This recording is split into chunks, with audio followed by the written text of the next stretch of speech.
নমস্কাৰ সকলোৱে জানে যে আজি ADRE 2.0 গ্ৰেড 3 ৰিজাল্ট দিলে আৰু এই ৰিজাল্টক লৈ আমাৰ কেণ্ডিডেটৰ কিছুমান জানিবলগীয়া কথা আছে আৰু মোৰো জানিব ইচ্ছা আছে কিয় এনেকুৱা হৈছে আৰু যেটো এক্সামৰ বিষয়ে অসমৰ প্ৰত্যেকজন মানুহ আৰু বাচ্চাৰ পৰা বুঢ়ালৈকে জানে এই এক্সামৰ বিষয়ে অসমত যে ADRE নিচিনাকে এটা ডাঙৰ এক্সাম অনুষ্ঠিত হৈছে জন নেকি গ্ৰেড 4 আৰু গ্ৰেড 3 মিলাই 20 লাখ কেণ্ডিডেটে এপিয়াৰিং হৈছিল তেনে এটা ডাঙৰ এক্সাম যেটো এক্সামৰ বিষয়ে লিখা আছিল যে যদি পৰীক্ষাত যদি কোৱেশ্চন পেপাৰ লিক কৰে তেনে মানুহক বা তেনে ব্যক্তিক 12 লাখ 15 লাখ বা 10 বছৰলৈকে কাৰাদণ্ড বিহা হ'ব তেনে এটা এক্সামৰ ৰিজাল্ট কিন্তু A to Z cut off list দিব নোৱাৰিলে আপোনালোকে ভাবিছে চাগে এইখন ADRE গ্ৰেড 3 ফাইনেল লিষ্টৰ কাট অফ বুলি কিন্তু এইটো ADRE নহয় এইটো এডুকেশ্যন ডিপাৰ্টমেণ্টৰ কিয় মই এই লিষ্টখন দেখুৱাইছো আপোনালোকক মই কৈ আছো যে এডুকেশ্যনৰ নিচিনা এটা ডিপাৰ্টমেণ্ট যে অসমৰে যদি এটা ডিপাৰ্টমেণ্ট এই এডুকেশ্যন ডিপাৰ্টমেণ্টে যদি প্ৰত্যেক কেণ্ডিডেটৰ যদি নম্বৰ বিলাক যদি মেল ফিমেল কোনটো কাষ্টৰ হয় কোনটো সাবজেক্টত কিমান কোনটো বিষয়ত কিমান পাইছে যদি এনে ধৰণে যদি দিব পাৰে তেতিয়ালে ADRE কৰ্তৃপক্ষই কিয় এনে ধৰণে দিব নোৱাৰে যেটো এক্সাম 2023 চনৰ 30 অক্টোবৰ তাৰিখে এডভাৰটাইজ কৰিছিল যেটো প্ৰক্ৰিয়া সম্পূৰ্ণ কৰিবৰ কাৰণে সম্পূৰ্ণ 2 বছৰ সময় লৈছে তেনে এটা ৰিক্ৰুটমেন্টৰ কৰ্তৃপক্ষই কিন্তু আমাৰ কেণ্ডিডেটসকলক কি কৰিছে কাট অফ জনাৰ পৰা বঞ্চিত কৰাইছে আমাৰ কেণ্ডিডেটসকলে পাস কৰিছে ফেল কৰিছে তাত ক'বলগীয়া একো নাই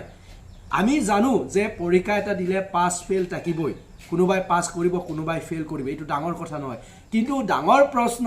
যে আমাৰ কেণ্ডিডেটৰে কৰে যে মই কিমান নম্বৰৰ কাৰণে মই এই চূড়ান্তৰ মেধাৰ তালিকাখনৰ পৰা মই বঞ্চিত হলো বা কোনজন পাৰ্টিয়ে অসমৰ আটাইতকৈ বেছি নম্বৰ পাই পেলাই ADRE 3.0 ৰিজাল্টৰ উত্তীৰ্ণ হৈছে আপোনালোকে জানে যেতিয়া APSC এক্সাম দিয়ে এই APSC এক্সামৰ সময়তো দেখায় যে অসমৰ এইজন মানুহে বা এইজন কেণ্ডিডেটে অসমৰ ৰেংক 1 পাইছে টপ 1 হৈছে আমি জানিব পাৰো কিন্তু ADRE নিচিনা যেটো APSC কৈ UPSC নিচিনা ফেমাস এটা এক্সামতে যেটো নে SSC নিচিনা এক্সামটোত কিন্তু কাট অফ লিষ্ট দিব পৰা নাই এতিয়া মানুহৰ ডাউট হয় মই ক'ব নুকুজো যে দুৰ্নীতি হৈছে ইলিগেল হৈছে কিন্তু মই ভাবো যে প্ৰত্যেকটো গ্ৰেড 3 হায়াৰ সেকেন্ডাৰী লেভেলে হোক ড্ৰাইভাৰে হোক কম্পিউটাৰ বা গ্ৰেজুৱেটৰে হোক এনে ধৰণৰ প্ৰত্যেকটো ডিপাৰ্টমেন্টৰ আছে ডিপাৰ্টমেন্ট মানে প্ৰত্যেক কেটেগৰীৰ আছে এই প্ৰত্যেক কেটেগৰীৰে এনেকুৱা লিষ্ট এখন দিব লাগে যে ৰিটেন এক্সামত ইমান নম্বৰ পাইছে স্কিল টেষ্টত ইমান নম্বৰ পাইছে টোটাল ইমান নম্বৰ পাইছে অসমৰ ভিতৰত আমুকাই বা আমুক কেণ্ডিডেটটোৱে ইমান নম্বৰ লাভ কৰিবলৈ সক্ষম হৈছে এইটো আমাৰ কেণ্ডিডেট অৰ্ডাৰৰ ডিমান্ড হয় আমি জানিব বিচাৰো অসমৰ জনতাই জানিব বিচাৰে যে ADRE নিচিনা এটা ফেমাস এক্সামৰ পৰীক্ষাত কোনে হাইছ স্কোৰ কৰিছে আটাইতকৈ কোনে বেছি পাইছে কোনে বেছি পাই পেলাই উত্তীৰ্ণ হৈছে এটুক জানিব বিচাৰে আৰু যিসকল ফেইলাৰ বাৰে কাম কৰি বা বাৰে বিপল হৈ বা আজিৰা কৰি দিনত আজিৰা কৰি ৰাতি যেনে তেনে ঘণ্টা যেটো সময় পাই হিমান দিনে ৰাতি কষ্ট কৰিছে কাম কৰাৰ পৰা হি দুকে বাগৰে টোপনি দৰি টেবুলত শুই কিছুমানে পঢ়িছে কষ্টৰে তেনে পাৰ্টিসকলে জানিব বিচাৰে মই কিয় ফেইল হলো বা মই কিমান নম্বৰ পালো ইন্টাৰভিউত মই কিমান নম্বৰ লাভ কৰিছিলো বা স্কিল টেষ্টত মই কিমান নম্বৰ পালো জন নেকি মই ৰিটেন টেষ্ট কোৱালিফাইড কৰিছিলো কিন্তু স্কিল টেষ্টত কি কাৰণত মই কম নম্বৰ পালো বা কিমান নম্বৰ পোৱাৰ কাৰণে মই ফেইল কৰিলো এই বিষয়ে জানিব বিচাৰে এই কাৰণে আমি বিচাৰো এডুকেশ্যন ডিপাৰ্টমেন্টে যদি এনে ধৰণৰ এটা cut off list A to Z দিব পাৰে তেতিয়ালে ADRE বা SLRC কৰ্তৃপক্ষই দিব পাৰিব লাগে তেতিয়া আমি ভাবিম যে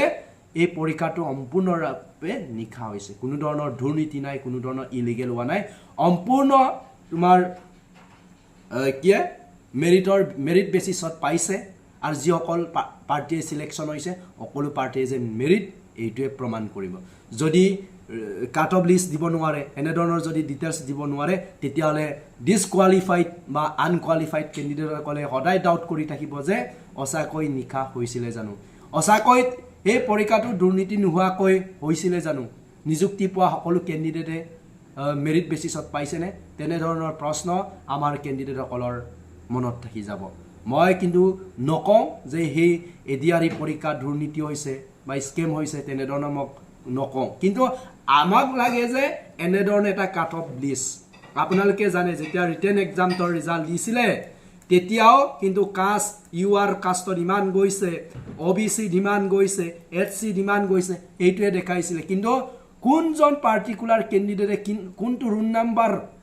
লগত বা আমুক ৰুল নাম্বাৰটোৱে যে ইমান নম্বৰ পাইছে ইমান নম্বৰ পোৱাৰ কাৰণে উত্তীৰ্ণ হৈছে এইটো দেখাব নোৱাৰিলে সো আমি তিনিটা বিষয় জানিব বিচাৰো এক নম্বৰৰ প্ৰশ্ন অসমৰ কোনজন কেণ্ডিডেটে ADRE পৰীক্ষাত আটাইতকৈ বেছি নম্বৰ পাই উত্তীৰ্ণ হৈছে 2 নম্বৰতে আমি ৰুল নাম্বাৰ উইথ একেডৰ ডিটেইলছ জানিব বিচাৰো 3 নম্বৰ আমি কিমান নম্বৰৰ কাৰণে এই মেৰিট লিষ্টৰ পৰা আমি বঞ্চিত হলো এই তিনিটা প্ৰশ্ন আমাৰ ডিসকোৱালিফাইড কেণ্ডিডেট আৰু অসমৰ জনতাই জানিব বিচাৰে তেতিয়াহে আমাৰ কেণ্ডিডেটসকলৰ মনত বিশ্বাস হ'ব যে অকলে মেৰিট বেচিছত এই চাকৰি লাভ কৰিছে থ্যাংক ইউ